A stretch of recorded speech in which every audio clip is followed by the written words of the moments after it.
Let me ask you a question. How would you feel if you won the lottery?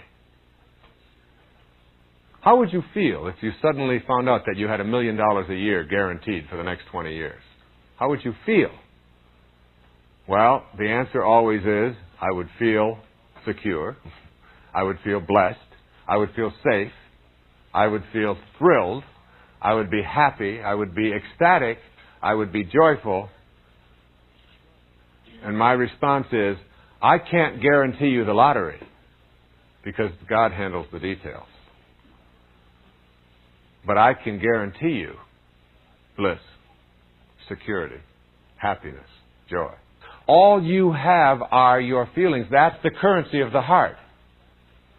The intellect's currency is analyzing and figuring. But the currency of the heart is your feelings. All you want to do is be at peace.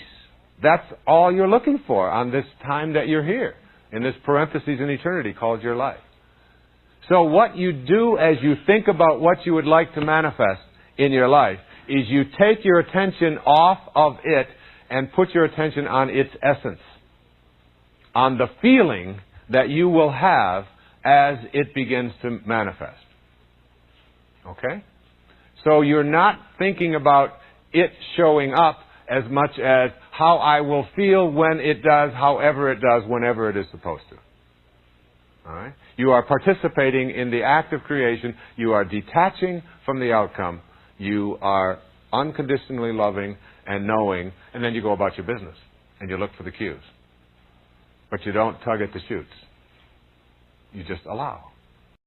And detaching from the outcome means that you get your life on purpose and you're not so concerned with how things are going to work out, but you're in process, and that's all that matters in the infinite now. And this really is about the power of infinite patience. You don't push and demand and expect the universal intelligence to do things on your time schedule, the way that you would like them. In fact, the vehicles that are used to bring about your manifestations are created by and decided by God. And it is not up to you to decide what vehicles, but to just know that they're on their way and they're arriving. And here's a step-by-step kind of mini program for practicing infinite patience in your life. First is to understand the essence of what you desire. You don't generally desire what you think you desire. Generally, what you desire is not money, but more security. Generally, what you desire is not to be rid of your addictions, but to be healthy, to be non-toxic. Generally, what you desire has to do with some deeper essence that has to do with your well-being and feeling more peaceful. And that's what you want to put your attention on, rather than on the picky little details that will get handled by the universe. And then secondly, banish all of the doubt and enter into the realm of certainty. There is no doubt when you have certainty. There is infinite patience when you are certain of the outcome. So being certain of the outcome is just a knowing. I know it will arrive. I trust in this divine intelligence that is a part of me and in all things. I trust it, I'm aware of it, and I'm patient. I have all the time in the world, as my friend Stuart Wilde says. The third thing to do then is to leave your expectations and go about your business. Stop contaminating your manifestations with your expectations and just go about your business. And then fourthly, maintain privacy, always privacy about your desires. This is between you and your higher self. And then fifthly, be aware of any cues that you desire that are beginning to manifest. Just be aware that these things are starting to show up. And then next, I would act immediately on those cues that arrive by acknowledging them and being grateful for them and thanking them. And then I would not think of my manifestation as a special favor. There are no special favors. The divine intelligence is in everyone and everything. It doesn't pick favorites. If it did, then it wouldn't be universal. It would be saying, okay, I'll give it to you, but not to someone else. And the someone else that doesn't have it would be a place that the universal intelligence is not located. And by virtue of the fact that it is universal, it is everywhere. So it is impossible for it to have favors. It's impossible for it to be everywhere and someplace that it is not. And don't think of it as a favor to you. It is just your tuning in to the higher places within yourself and the higher places in the universe. And then next, I would view any and all of the obstacles that come up in your life that are not showing up in your manifestations simply as lessons, not indications of failure, just simply lessons. Remember, you can't really and truly fail at anything. If you put a golf ball up on a tee and swing at it and it dribbles off to the side, you haven't failed. You've just produced a result. And the result that you've produced is what you want to act upon, rather than labeling yourself as a failure. And then next, I would release all judgment from my meditation practice. I would work at not just my meditation practice, but in all of my life. I can be patient when I don't judge, when I don't say, you ought to be the way I think you ought to be, and I'm not going to enjoy myself until you are. That isn't patience. You see, the reason you want to be patient is because patience shows an affirmation in trusting in this divine intelligence and in yourself. And impatience shows that you are separated and disconnected from that intelligence. And then I would learn to relax in peace and have a knowing. And I'd avoid the process of rushing and pushing through my life. You relax in peace and you just turn your thoughts to the affairs of your daily life. And then finally I would use as many affirmations as I can write or come up with to keep that energy flowing and detaching myself from the outcome. This is the way you put infinite patience and detaching yourself from the outcome to work in your life. The sage emulates the natural philanthropy of the Tao, and all of his needs are fulfilled in the process. The ego is a demanding force that's never satisfied. It constantly requires that we seek more money, more power, more acquisitions, more glory, more prestige to provide the fuel that it thinks it must have. But living a Tao-centered life rather than an ego-centered one removes us from the rat race, as it offers inner peace and satisfying fulfillment. This is what I believe the wisdom of this verse of the Tao Te Ching is saying for the 21st century. First, make an attempt to reverse ego's hold on you by practicing the Tao's teaching to serve the needs of others, and all your own needs will be fulfilled. Generously thinking of and serving others will lead to matching your behaviors with the perpetual rhythm of the Tao. Then its power will flow freely, leading to a fulfilling life. Ego wants the opposite, however, as it tells you to think of yourself first and get yours before someone else beats you to it. The main problem with listening to ego is that you're always caught in the trap of striving and never arriving. Thus you can never feel complete. As you reach out in thoughts and behaviors, you activate loving energy, which is synonymous with giving. I see the sacred, invisible source of all in its eternal state of giving and asking nothing in return. I vow to be this too in my thoughts and in my behaviors. When you're tempted to focus on your personal successes and defeats, shift your attention in that very moment to a less fortunate individual. You'll feel connected to life as well as more satisfied than when you're dwelling on your own circumstances. Imagine what it would be like if you dismissed ego's hold on you, serving others, and watching how all that you give returns to you tenfold. The poet Hafiz expresses this attitude perfectly. Quote, "Everyone is God speaking. Why not be polite and listen to him?" Unquote. And secondly, stop the chase and be a witness. The more you pursue desires, the more they'll elude you. Try letting life come to you and begin to notice the clues that what you crave is on its way. You're in a constant state of receiving because of the ceaseless generosity of the eternal Tao. The air you breathe, the water you drink, the food you eat, the sunshine that warms you, the nutrients that keep your body alive, and even the thoughts that fill your mind are all gifts from the eternal Tao. Stay appreciative of all that you receive, knowing that it flows from an all-providing source. Stop the chase and become a witness. Soothe your demanding habits by refusing to continue running after more. By letting go, you let God. And even more significantly, you become more like God and less like the ego, with its lifetime practice of edging God out, E-G-O. Extend your perspective beyond the sensory level. Your inner conviction knows that a rose is more than a flower, as it offers a pleasant fragrance and velvety petals. Use that knowing to perceive the creative invisible force that brings an intricate blooming miracle from nowhere to now here. Experience the essence of the Creator who allowed this blossoming masterpiece to emerge from a tiny seed. Note that the seed arrived from what we can only refer to as the world of formless nothingness or spirit. See that spirit animating the colors, the scents, and textures, and look at all of life from a transcendent perspective.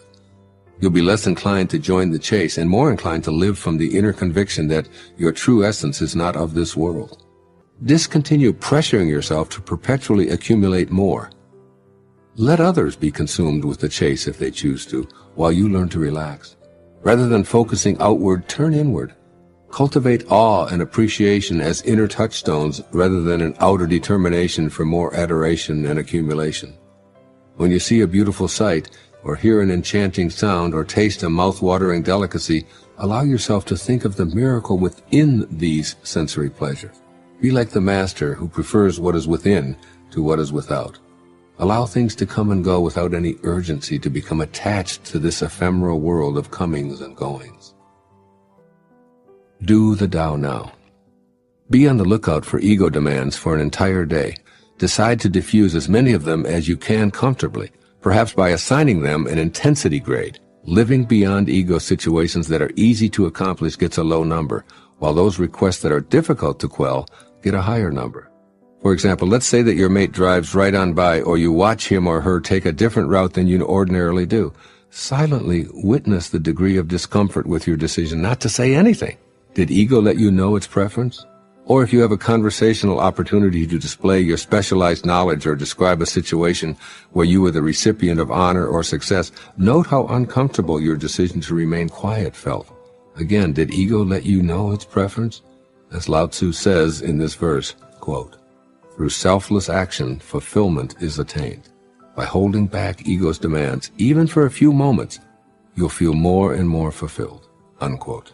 In the Tao, it says that a victory in war is to be celebrated by mourning, because it still gives evidence that we have not found our divine nature. If you love those who love you, what virtue lies in that? Even the morally weak love those who love them. And if you're good to those who are good to you, what virtue lies in that? Even the morally weak do that. Love your enemies. Be good to them. Share with them without expecting anything in return. Then your reward will be rich, and you will be sons of the Most High. He is kind to the ungrateful and the wicked. Be compassionate like your Father.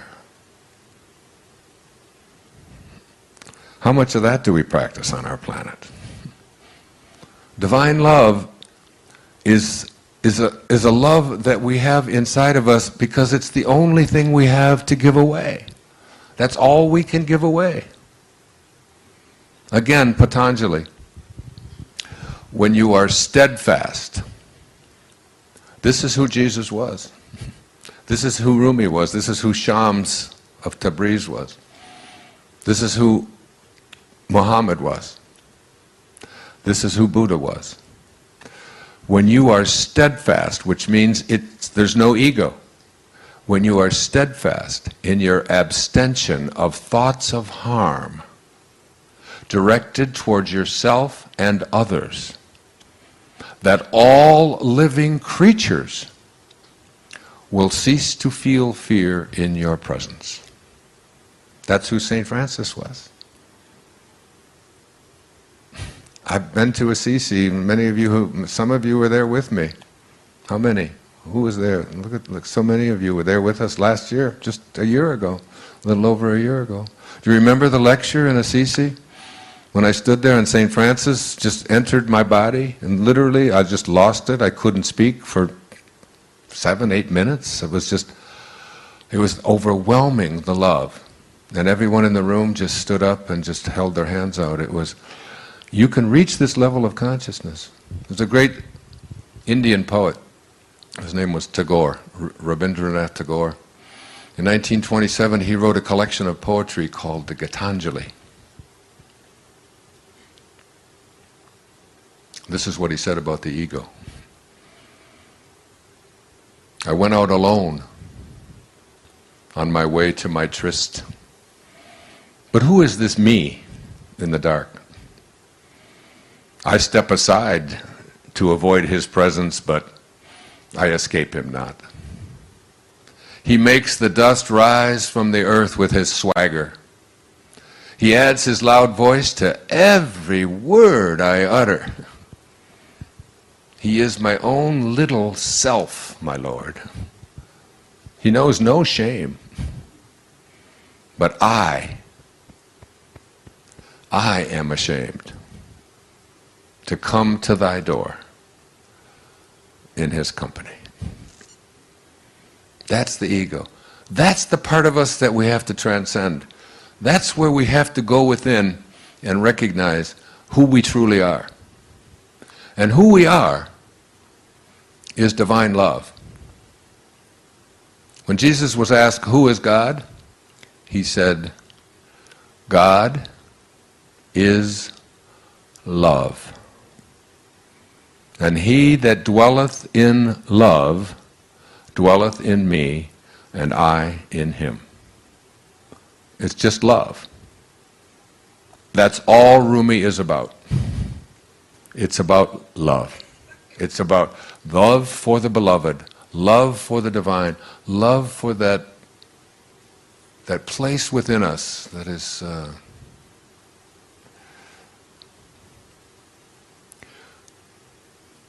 is our excitement. It is our God. It's what God is. Whatever excites you is the part of you that is saying, this is my Dharma, this is what I'm here for. And you know what it's always about? It's always about serving. The miser who loves his gold gets no love from the gold. There's no love in gold. The reason the miser is so exquisitely happy with his gold is because of the outpouring of love that he has for it. That's what he feels.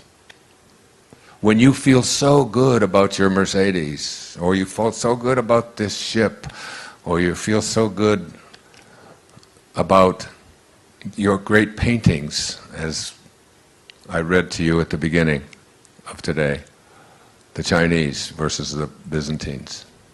When you feel so great about these great accomplishments and all that you have, and all that you own, and all that you've defeated, and all the wins that you've had, it's nothing to do with any of that stuff external to you. It's the outpouring of love that you are giving to it.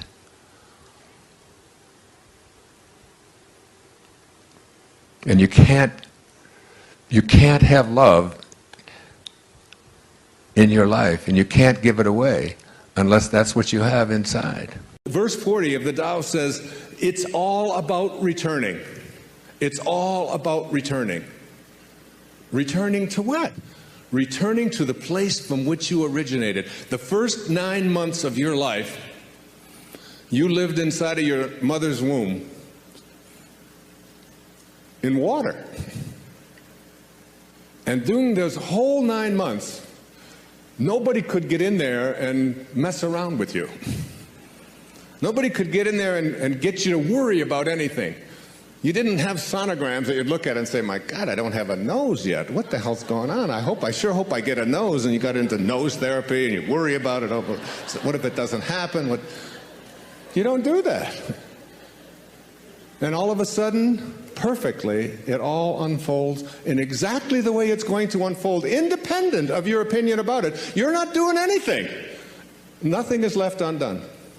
You're being done. You're being completed. And you were totally, completely at peace with it. You were surrendered to it. You allowed it. It wasn't a struggle. It wasn't... And then you popped out of there.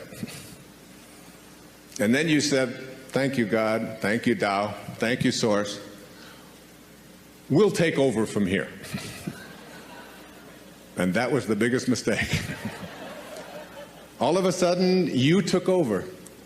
And you edged God out. E-G-O.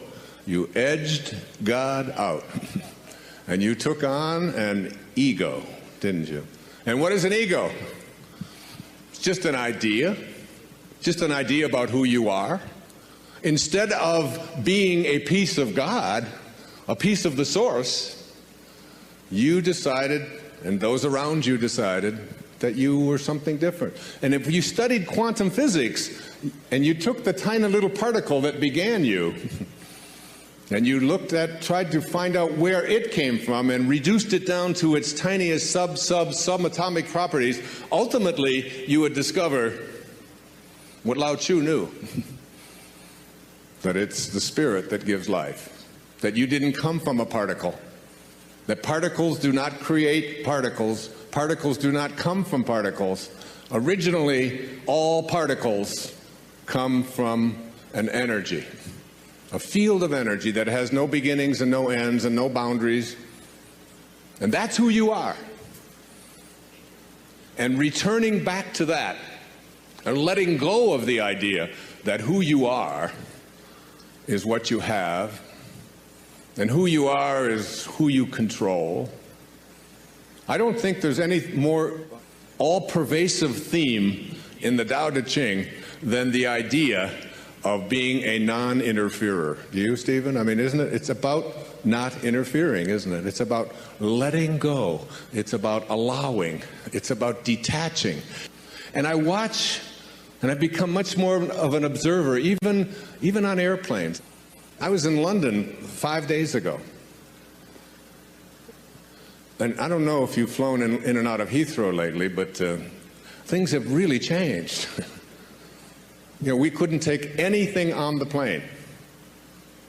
The terrorists, whoever they are selling fear, and we respond with more fear. Every time you use force, you create a counterforce, and then another counterforce, and before you know, and the Tao teaches us all. I mean, one of the great lessons in the Tao is that any country that has its primary resources and its energy placed on building weapons is not of the Tao. And those countries that have their consciousness located in the Tao put their energy into tractors and building homes and growing food, not building weapons. I saw a movie not too long ago with Nicolas Cage about warlords or something, the Lords of War, I think it was something like that. One of those alarming things about how much energy we are in the world creating, energy to destroy ourselves, that we have literally created from our consciousness enough weaponry on this planet to eliminate all life within just a few moments. It's all there. It's all there for us. We've allowed ourselves to move so far away from the great teachings of the great spiritual masters, and we believe that we're a Christian nation or that we're a spiritual nation when we find ourselves having moved away from these simple principles and then getting upset with other people because we can have these kind of weapons but they can't, and we don't look hard enough at ourselves and all the ways that we have deflected ourselves from the greatest teachings of all of the great spiritual masters. That those who understand the way understand that we show up here from a invisible source, and our whole objective in being here is to return to it. It's a return trip. And constantly I call this the state of God realization. That it's within each and every one of us. If we decide that we're going to make this return trip and live a God-realized life, this idea of a God or a source or a spirit or an intelligence that is not something that is external to you, but that in fact is you, is the source of all of us. In the Tao they call this the world of the 10,000 things. And the 10,000 things is just the ultimate number to represent everything that is in the material world. So that everything that originates in the world of source, in the world of non-being, all being comes from that place.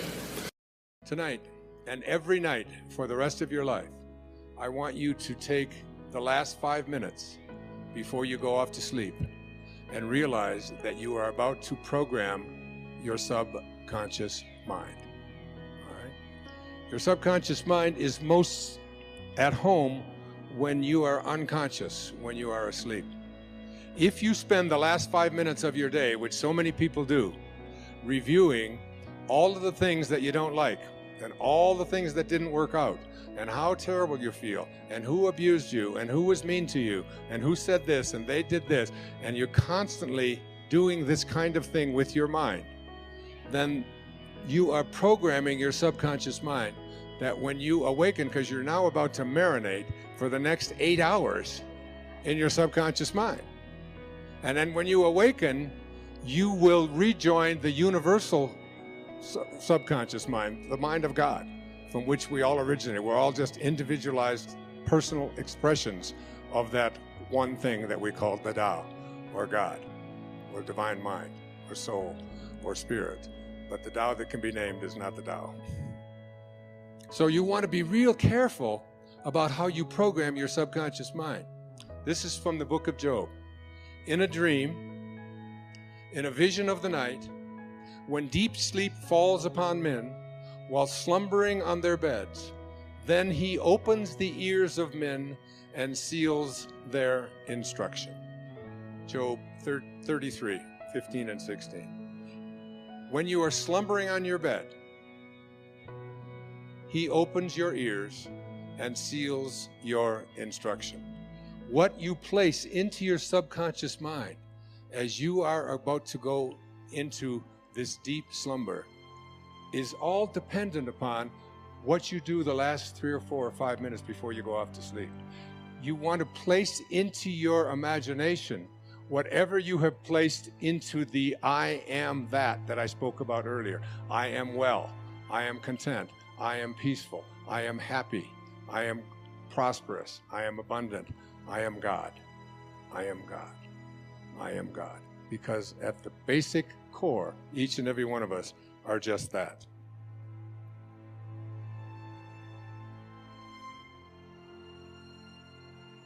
It's like if you just close your eyes and just listen to this meditation. It's from the book 3 Magic Words. Here's what I'd like you to say to yourself at night. I know that I am pure spirit, that I always have been, and that I always will be.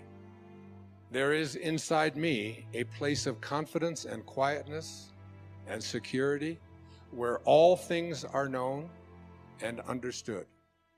This is the universal mind, God, of which I am a part, and which responds to me as I ask of it. This universal mind knows the answer to all of my problems, and even now, the answers are speeding their way to me. I needn't struggle for them. I needn't worry or strive for them. When the time comes, the answers will be there. I give my problems to the great mind of God. I let go of them, confident that the correct answers will return to me when they are needed. Through the great law of attraction, everything in life that I need for my work and fulfillment will come to me. It is not necessary that I strain about this. Only believe, for in the strength of my belief, my faith will make it so. I see the hand of divine intelligence all about me, in the flower, the tree, the brook, the meadow. I know that the intelligence that created all these things is in me and around me, and that I can call upon it for my slightest need. I know that my body is a manifestation of pure spirit, and that spirit is perfect. Therefore, my body is perfect also. I enjoy life, for each day brings a constant demonstration of the power and wonder of the universe and myself. I am confident, I am serene, I am sure. No matter what obstacle or undesirable circumstance crosses my path, I refuse to accept it, for it is nothing but illusion. There can be no obstacle or undesirable circumstance to the mind of God, which is in me, around me, and serves me now. This is the great lesson. Know this within you. When Herman Melville was writing Moby Dick, he wasn't writing about a man looking for a whale. He was writing about a man trying to find his higher self. He said these words, "For as this appalling ocean surrounds the verdant land, so in the soul of man lies one insular Tahiti, full of peace and joy, but encompassed by all of the horrors of the half-lived life. In every moment of your life as you leave here today, you have this choice. You can either be a host to God or a hostage to your ego. It's your call. Thank you. God bless you. Namaste. Thank you. That there is an alignment that you have to make in your life. You see, there's two parts to being human. There's this form that we find ourselves in that was all handled in that split second. Like all of these hairs that are falling out was all handled in that second. That has not, it's like you get to this point in your life where you watch your form and you watch it on its way to closing parentheses. And it's like you get in back of it or in front of it or underneath it or around it or somewhere, and you sort of just watch it. And another wrinkle will appear, and another drooping will take place that you didn't want. Where you are not your form. You're something other than your form. You have to be careful when you use this on your children. I used this on my 6-year-old daughter, Summer. And she was smart-mouthing one day and just talking a little bit fast, like 6-year-olds are prone to do. And I said, "Summer, you don't talk like that to your mother." She said, "That wasn't me." She had been at my talk the night before. I said, "What do you mean it wasn't you?" She said, "That was my mouth, and I'm not my mouth." So you have to be careful. But what happens is that you get to this point in your life where you literally are capable of getting outside of this form that you occupy and coming in contact with another dimension of yourself that you can't describe with words any more than you can describe the experience of water with formulas. You must know it and go within and honor it and get it. And as you do that, it comes about from this surrendering process, from this knowing and this realignment. See, if you align yourself first with the physical side, and then primarily physical and secondarily the spiritual side, then your physical world is directing, if you will, the spiritual part of your life. The thoughts, the images, the feelings, all of this part of you that is invisible come from the physical side of you. What it takes in order to experience real magic is to realign and to align yourself first spiritually and allow your physiology then to flow from that. It's almost like you have to get outside of your body, watch it do what it has to do, allow it to go through whatever motions it has to go through, but align yourself first and foremost with this invisible part of you. Now, most people don't get this. They don't ever get in their life that this invisible part, this thing that you can call thought or consciousness or soul or whatever it is something that is real. Because it doesn't have boundaries and dimensions like the physical world, we sort of put it aside and give it a couple of hours on Sunday morning. And then when that's over, we charge out of the church lot and don't even let our neighbors in very often on our way home. But it really, what it takes is this realignment. It happened for me when my grandmother died in 1983 on April the 15th, when she was admitted to the hospital, and they weighed her in her 95th year, and she knew that she was dying, and they weighed her, and she weighed 133 pounds because it was one of the things that they had to do to fill out all of the forms. And what was interesting, then my grandmother died, and there was this package, this container, if you will. It wasn't my grandmother. It was cold and getting stiff and blue, and it was, my grandmother was this beautiful soul who raised 5 children, and that's who she was. And she certainly wasn't this container. And when they weighed this container for the death certificate, it weighed 133 pounds, and there was such a powerful metaphor in that. That when life passes from your body, as it will, it won't weigh any less as a result. So that whatever it is that constitutes your life is weightless. You can't get a hold of your life and apply the same rules that you apply to the physicalness that houses your body. You can't do that. You have to know that your life is invisible. It weighs nothing, and yet you can never escape it.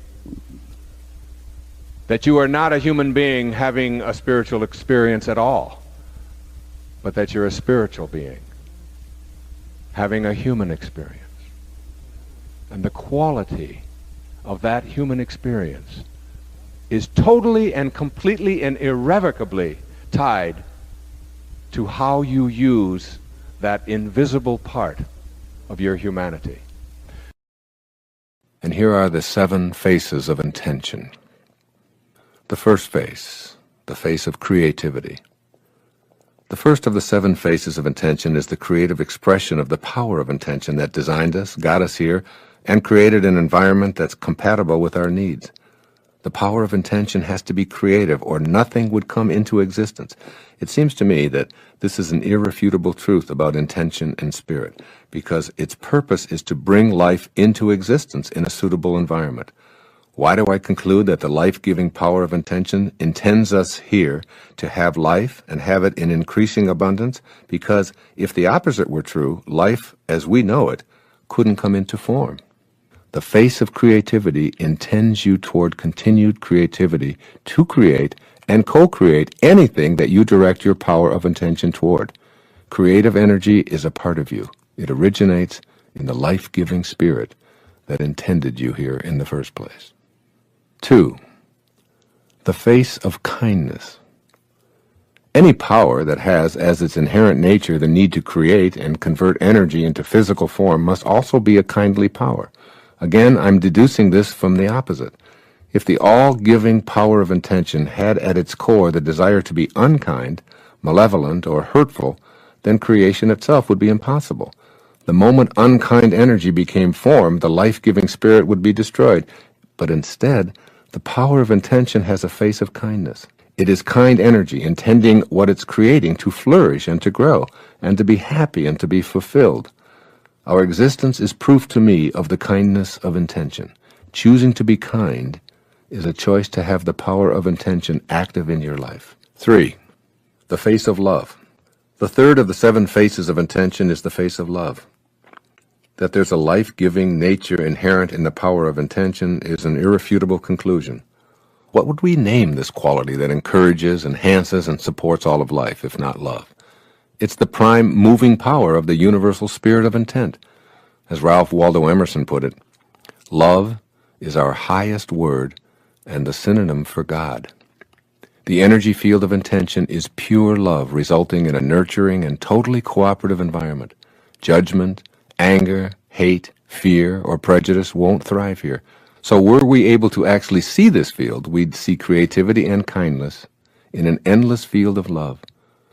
This face of intention that is an expression of love wishes only for us to flourish and grow and become all that we're capable of becoming. When we're not in harmony with the energy of love, we've moved away from intention and weakened our ability to activate intention through the expression of love. Pierre Teilhard of Chardin put it this way, quote, "The conclusion is always the same. Love is the most powerful and still the most unknown energy of the world," unquote. The fourth face of intention, the face of beauty. The fourth of my 7 faces of intention is the face of beauty. What else could a creative, kind, and loving expression be other than beautiful?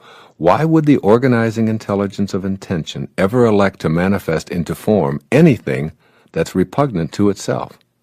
Obviously it wouldn't. So we can conclude that the nature of intention has an eternal interaction of love and beauty, and add the expression of beauty to the face of a creative, kind, loving power of intention. In order to grasp the significance of beauty as one of the faces of intention, remember this: beautiful thoughts build a beautiful soul. As you become receptive to seeing and feeling beauty around you, you're becoming attuned to the creative power of intention within everything in the natural world, including yourself. By choosing to see beauty in everything, even a person who was born into poverty and ignorance will be able to experience the power of intention. 5. The fifth face of intention is called expansion. The elemental nature of life is to increase and seek more and more expression. If we could sharply focus on the faces of intention, we'd be startled. I imagine that one of the faces we'd see is a continuously expanding expression of the power of intention. The nature of this creative spirit is always operating so as to expand. Spirit is a forming power. It has the principle of increase, meaning that life continues to expand toward more life. The power of intention is the power to expand and increase all aspects of your life, no exceptions. It's the nature of intention to be in a state of increased expression, so it's true for you as well. 6. The sixth face of intention is called unlimited abundance. This sixth face of intention is an expression of something that has no boundaries. It's everywhere at once and is endlessly abundant. It's not just huge, it never stops. This marvelous gift of abundance is what you were created from. Thus, you too share this in the expression of your life. You're actually fulfilling the law of abundance. These gifts are given freely and fully to you, just as the air, the sun, the water, and the atmosphere are provided in unlimited abundance for you. You were created from this very same unlimited abundance. The power of intention is everywhere. It is what allows everything to manifest, to increase, and to supply infinitely. Know that you're connected to this life force and that you share it with everyone and all that you perceive to be missing. Open to the expression of the face of unlimited abundance, and you'll be co-creating your life as you'd like it to be. The seventh and final face of intention is called receptivity. This is how I imagine the seventh face, the receptive face of intention. It's simply receptive to all. No one and no thing is rejected by the receptive face of intention. It welcomes everyone and every living thing without judgment, never granting the power of intention to some and then withholding it from others. The receptive face of intention means to me that all of nature is waiting to be called into action. We only need to be willing to recognize and receive. Intention can't respond to you if you fail to recognize it. You must not only become receptive to having guidance available to you to manifest your human intentions, but you must be receptive to giving this energy back to the world. As I've said many times in speeches and earlier writings, your job is not to say how, it is to say yes. Yes, I'm willing. Yes, I know that the power of intention is universal. It is denied to no one. By being receptive, I'm in harmony with the power of intention of the universal creative force. This works in so many different ways. You'll see the right people magically appearing in your life, your body healing, and if it's something that you want, even becoming a better dancer or a card player or an athlete. The field of intention allows everything to emanate into form. And when we look at what it means to live an inspired life, it's nothing more, in my estimation, it's nothing more than finding a way for you to be in harmony with the spiritual essence from which you originated. Not just in your actions, not just in your feelings, and not just in your behaviors of attending church or being nice once in a while, in every single thought that you have. And I'd like to suggest to you that inspiration is not something that comes and goes. It's not something that you have one moment and then in the next moment it disappears. And this is a whole new look at inspiration. To me, inspiration is living in spirit at all times and catching ourselves when we find ourselves disconnected from the spirit from which all of us emanated. It's really thinking like God. It's being more in touch with that place of origination. It doesn't come and go. When you live an inspired life, you begin to feel as if you're on purpose. I guarantee you that at the end of this show, you will not have to ask the question, what is my purpose, and how do I find it, and where is it, and how come I can't get it, and why does somebody else have it and I don't seem to get it? It always seems to elude me. These will no longer be the issues that face you about being inspired. It's really about living day in and day out from this divine perspective of watching every single thought that we have and catching ourselves when we have a thought that is inconsistent with that divine source from which we all came.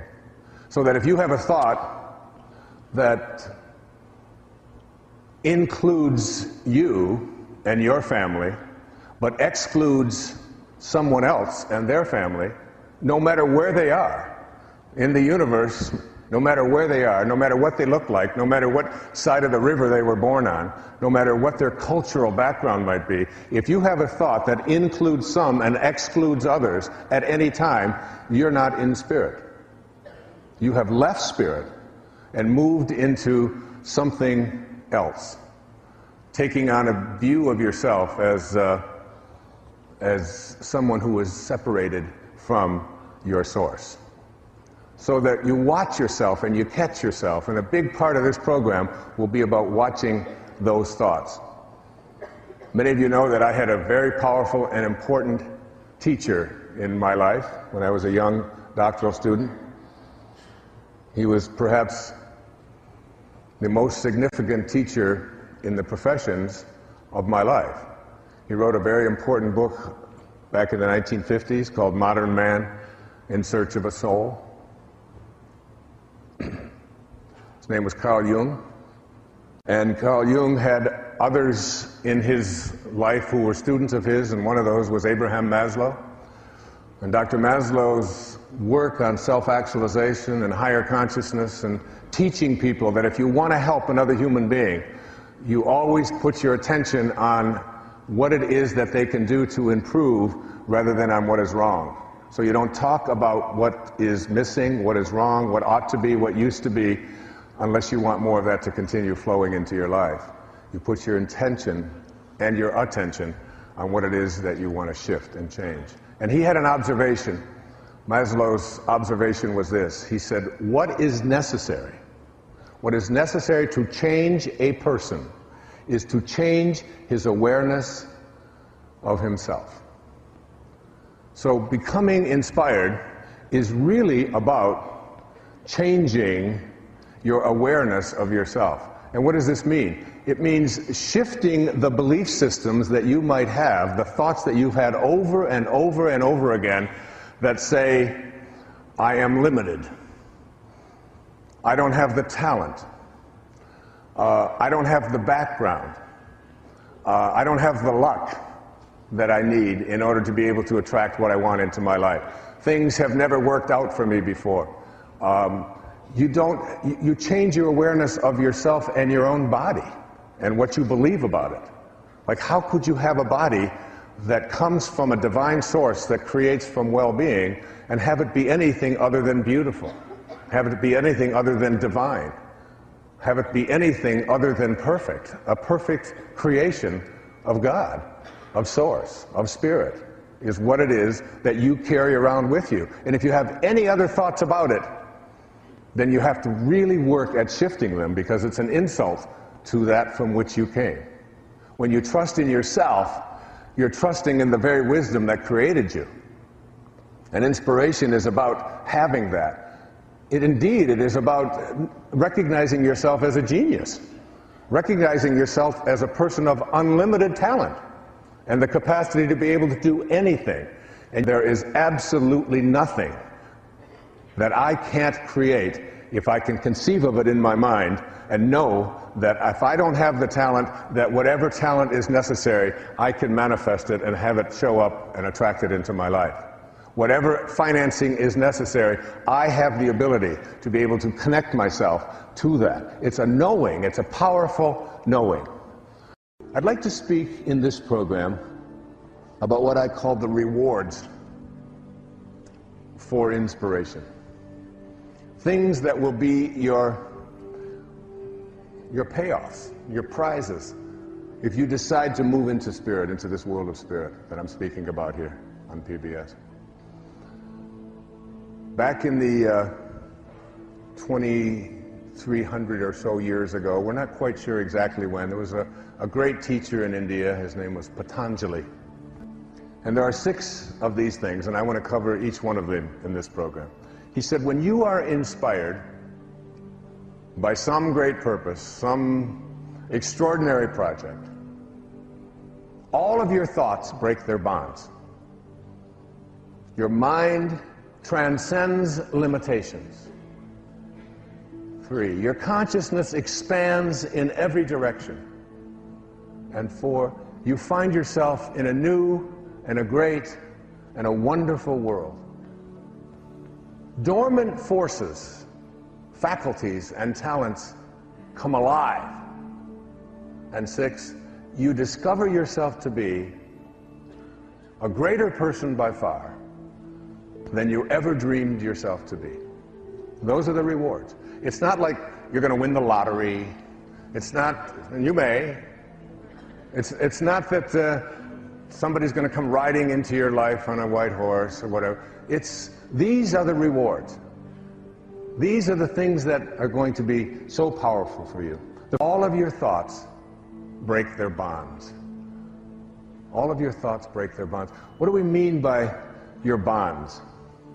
Your bonds are the thoughts that you have that keep you disconnected from your source. They are thoughts that are out of harmony with spirit, with God consciousness, with God realization. Because this is basically about being like God, being like source, being like spirit, being like divine mind, in everything, in every thought, in every action, more and more, connecting yourself back, catching yourself. So, the bonds are the ways that we think. I'd like you to imagine a ladder.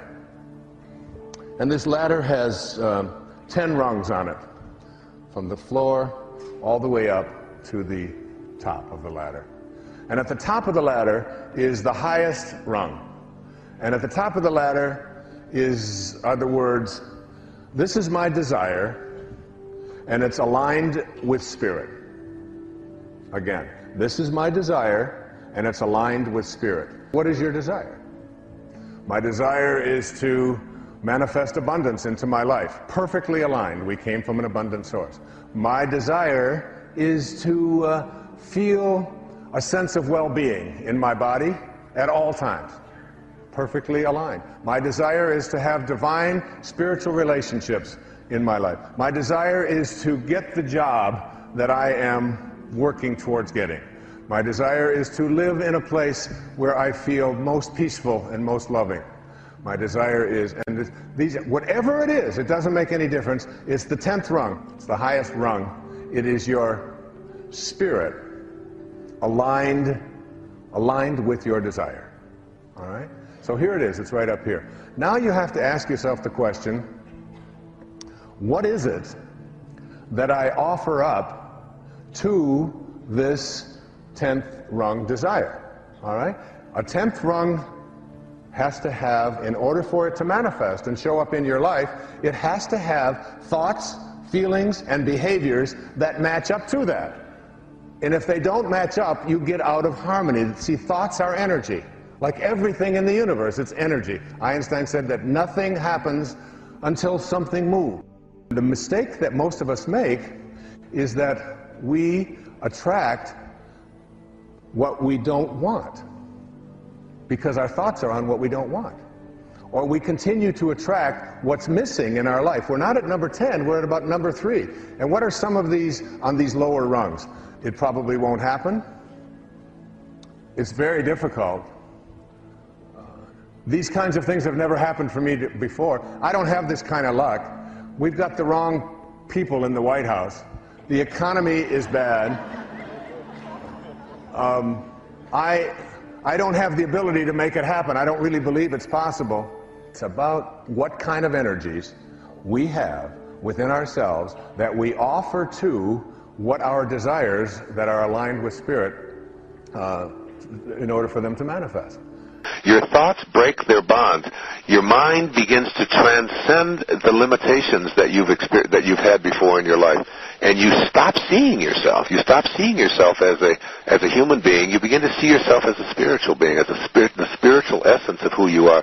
And you literally, Mark, you step outside of your body, and you begin to observe it, and you begin to laugh at all of the folly of it and the foibles of it and the worries that it has, and because you begin to see yourself as an infinite being, not restricted by your birth and by your death and by your height and by your weight and by your looks and all of those and all the things that you've achieved in your life and your acquisitions and all of that. You don't define yourself that way anymore. You let go of those what Patanjali called the false self, the illusionary self, the Maya.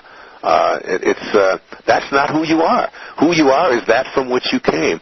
And as you get back into that place from which you came, you absolutely know that in harmony with God, all things are possible. I mean, it's right out of the scriptures. With God, all things are possible. Now, I don't know how many people you got on the line, but let me ask every one of you. Now, what does that leave out?